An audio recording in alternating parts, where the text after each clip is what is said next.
Today I'll be teaching you how to align or create pattern with a stripe material.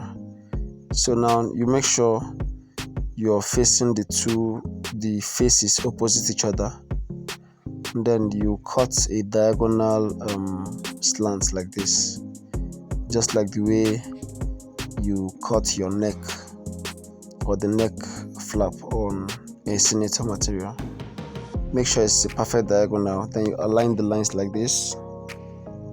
Make sure the lines match each other.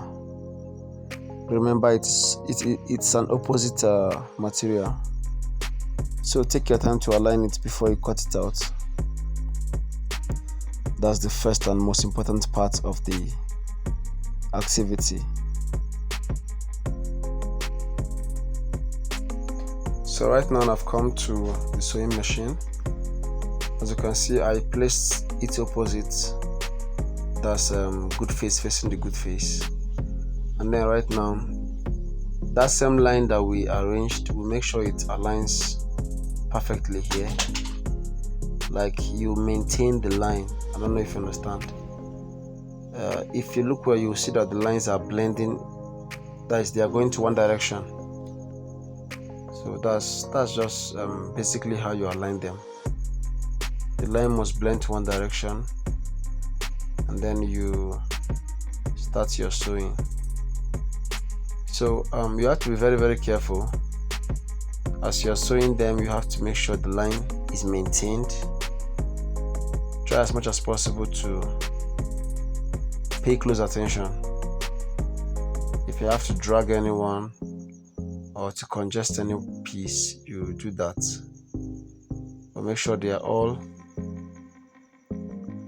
straight while you're sewing them.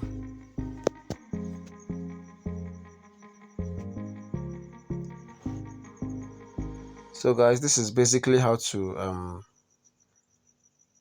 draft or create a pattern alignment, or what do we call it? I don't know, but you understand what I mean.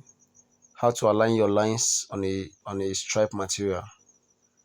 So after this, we go ahead to iron it out, and then use the material for anything you want to use it for. Either your flaps or your pockets. This same design will go for all of them. Just that when you are making a flap, of course the design has to be bigger, but it's still the same procedures you follow to get your pattern perfectly well. So guys, for now, this is the end of this video. We'll see you in the next class. Have a nice day.